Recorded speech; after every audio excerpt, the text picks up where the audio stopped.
February 17th, 1600. You're standing in the Campo de Fiori, the flower market in the heart of Rome. Today there are no flowers. Instead, a wooden stake rises from a platform of bundled wood. And chained to that stake is a man who hasn't spoken a word in public for 7 years. His tongue has been nailed to a wooden paddle. His jaw is clamped shut with an iron device, and he's about to be burned alive. His name is Giordano Bruno, and what the Inquisition did to him over 7 years of imprisonment makes his execution look merciful. If you believe that the documented records of history's most defiant minds must be remembered, consider liking this video and subscribing. Your support unearths more accounts from the darkest corners of the human story. Let me take you back to the beginning. 1548. A boy named Filippo is born near Naples. He's brilliant, uncomfortably brilliant. By the time he's 15, he's entered the Dominican order. By 17, he's been ordained as a priest. By his early 20s, he's gained a reputation for a memory so extraordinary that Pope Pius V summons him to Rome for a personal demonstration. But here's the thing about Giordano Bruno. He can't stop asking questions. He questions the Trinity. He questions transubstantiation. He questions whether Mary was really a virgin. And then he reads Copernicus. Think about what this means. In 1576, the idea that the Earth orbits the Sun is barely whispered in academic circles. It contradicts Scripture. It contradicts Aristotle. It contradicts everything the Church has taught for over 1,000 years. Bruno doesn't just accept Copernicus. He goes further. He proposes that the universe is infinite, that there are countless worlds orbiting countless suns, that the stars aren't fixed points on a celestial sphere. They're suns, just like ours, with their own planets. In 1576, this isn't science. This is madness, or heresy. Within months, the Inquisition begins investigating Bruno. So he runs. Here's what most people don't understand about the next 16 years. Bruno doesn't hide. He doesn't recant. He doesn't stay quiet. He travels across Europe. Geneva, Paris, London, Prague, Frankfurt. Everywhere he goes, he teaches, he writes, he argues. He publishes books that directly contradict Catholic doctrine. He's not just a heretic. He's a performing heretic. And the Inquisition is watching, waiting. In 1591, Bruno makes a mistake. A Venetian nobleman named Giovanni Mocenigo invites Bruno to Venice to teach him the art of memory. Bruno accepts, and Mocenigo betrays him. On May 23, 1592, Mocenigo locks Bruno in a room and summons the Venetian Inquisition. His accusation is detailed. Bruno denied the Trinity. He denied transubstantiation. He said the universe was infinite. He said there were multiple worlds. He questioned whether Christ was truly God. Bruno is arrested. He's taken first to the Venetian Inquisition, then transferred to Rome. The greatest philosophical mind in Europe is now a prisoner of the institution he has mocked, challenged, and defied for nearly 2 decades. And here's where the 7 years of horror begin. Think about what the Inquisition wanted. They didn't want to kill Bruno. Not at first. They wanted him to recant, to publicly admit he was wrong, to submit to the authority of the Church. A recantation from Bruno would be a propaganda victory.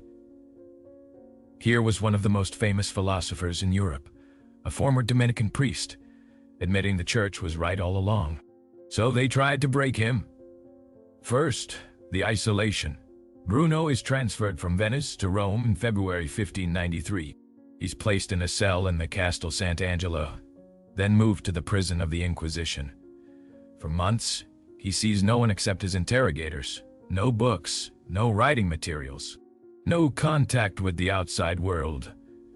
Think about what this does to a man whose entire life has been built around ideas. Bruno lived to think, to write, to debate. Now he sits in darkness with nothing but the walls of his cell and the questions of his inquisitors. Here's what the records show about those interrogations. The inquisitors were methodical, patient, terrifyingly professional. They had prepared for years. They had collected Bruno's books. They had interviewed his former students. They had compiled a dossier that ran to hundreds of pages. They would present Bruno with his own words, quotes from his books, testimony from people who had attended his lectures, and then they would ask him to explain. Do you believe the universe is infinite? Bruno would answer yes. Do you believe there are multiple worlds? Yes. Do you believe the Earth moves around the sun? Yes. Each answer was documented. Each answer brought him closer to the stake. But Bruno wouldn't recant. If this moment in history doesn't move you to understand the price of intellectual courage, you might be missing the lesson our ancestors died to teach. The Inquisition tried different tactics. They brought in theologians to argue with Bruno, to show him the errors in his reasoning, to demonstrate how Scripture clearly contradicted his claims. Bruno argued back. He was brilliant. Even his enemies admitted that. He could quote Scripture as well as any theologian. He knew Aristotle, Aquinas, Augustine, but he refused to accept that the truth could be determined by authority rather than evidence. Here's what makes this period especially horrifying. The records show that the Inquisition offered Bruno multiple opportunities to recant. Just say you were wrong. Just submit, and you can live. Bruno refused. Not once, not twice. For 7 years. Think about the psychological warfare involved. 7 years of interrogation. 7 years of isolation. 7 years of being told that your ideas are not just wrong, but damnable. 7 years of knowing that a single word, a single admission of error, could save your life. And Bruno said no. Why? Here's what the documents reveal. In 1599, after 6 years of imprisonment, the Inquisition presents Bruno with 8 propositions. 8 statements they want him to recant. These include his claims about the infinity of the universe, about multiple worlds, about the movement of the earth. Bruno is given 40 days to consider. He refuses. More time is granted. More pressure applied. Bruno writes a response to the 8 propositions. We don't have that document. It was likely destroyed, but we know what he said. He refused to recant any of the 8 propositions. Not the scientific ones, not the theological ones, not any of them. Here's the thing that should terrify you. Bruno wasn't refusing because he was certain he was right about everything. He was refusing because he believed that truth could not be determined by torture and imprisonment. If the Inquisition could force him to say the universe was finite, that didn't make the universe finite. It just made him a liar. And Bruno would not be a liar. In January 1600, Pope Clement VIII loses patience. After 7 years, countless interrogations, and multiple offers of mercy, Bruno still refuses to submit it. The Pope orders the Inquisition to proceed. On February 8th, Bruno is brought before the court for the final time. The sentence is read. Bruno is to be handed over to the secular authorities to be punished as mercifully as possible, and without shedding of blood. This was the Inquisition's standard euphemism. It meant burning at the stake. Here's what Bruno reportedly said when he heard the sentence. Perhaps you pronounce this sentence against me with greater fear than I receive it. Think about that. After 7 years of imprisonment, after 7 years of interrogation, after 7 years of psychological warfare designed to break his will, Bruno tells his judges that they are more afraid than he is, and he might have been right, because here's what the Inquisition did next. They silenced him. On the morning of February 17th, Bruno is led from his cell to the Campo de Fiori. But before they take him out, they do something that reveals their fear. They nail his tongue to a wooden paddle. Then they clamp his jaw shut with an iron device called a gag. Bruno cannot speak, cannot scream, cannot deliver any final words that might inspire others. Think about what this tells us. The Inquisition had already won. Bruno was going to die. His ideas were condemned. His books were banned. But they were still afraid of his voice. They were afraid that even as he burned, he might say something that would undermine their victory. So they took his words before they took his life. The execution itself is documented by a witness. Bruno is stripped naked. He's chained to the stake. Wood is piled around him. And here's the detail that haunts me. The witness reports that Bruno, unable to speak, turned his face away when a crucifix was offered to him. Even at the very end, with flames about to consume him, Bruno refused to accept the symbol of the institution that had tortured him for 7 years. The fire is lit. Bruno burns. The witnesses describe how long it took. The wood was piled high. The flames rose slowly at first, then engulfed him completely. Some accounts say he remained conscious for several minutes, unable to scream, unable to speak, just burning. His ashes are scattered so that there will be no relics, no grave, no memorial. The Inquisition wants Giordano Bruno erased from history. They fail. Here's what the Inquisition didn't understand.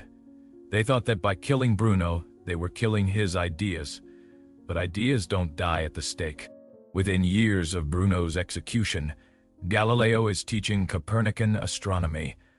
Within decades, Kepler has proven the laws of planetary motion. Within a century, Newton has explained the mechanics of the universe Bruno imagined.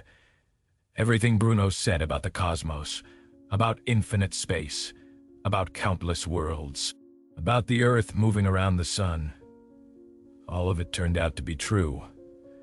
And the Inquisition that burned him for those ideas looked more foolish with each passing generation. Here's the final truth about Giordano Bruno. His 7 years of imprisonment weren't just physical torture. They were a systematic attempt to destroy a mind. The Inquisition used every tool available: isolation, interrogation, theological argument, the threat of death, the promise of mercy. They had 7 years to break him, and they failed. When Bruno turned his face from that crucifix, he wasn't just rejecting a symbol. He was rejecting the idea that truth could be determined by authority, by force, by fear. And that rejection, that single gesture of a man about to die, has echoed through 4 centuries. Today, a statue of Giordano Bruno stands in the Campo de Fiori, right where they burned him, right where the Inquisition thought they could erase him forever. The statue was erected in 1889 over the furious objections of the Catholic Church. The Pope at the time protested. He declared a day of fasting and prayer in opposition. But the statue went up anyway. He faces the Vatican. His hood is up. His expression is defiant. His hands hold a book. And on that spot, every year, people gather to remember the man who chose to burn rather than betray what he believed was true. The Inquisition wanted to make an example of Giordano Bruno. They succeeded. Just not in the way they intended. He became an example of what happens when you refuse to surrender your mind to power. An example of what intellectual courage actually costs. An example of why some ideas are worth dying for. The flames that consumed his body couldn't touch his legacy. And that's the thing that should truly terrify any institution that tries to control what people are allowed to think. You can silence the voice, you can burn the body, you can scatter the ashes, but you cannot kill an idea whose time has come. Giordano Bruno knew that, and he died proving it. If this exposed something you've never heard before, hit that subscribe button and turn on notifications, because we're going to keep uncovering the history they tried to erase. Drop a comment with your thoughts and I'll see you in the next investigation.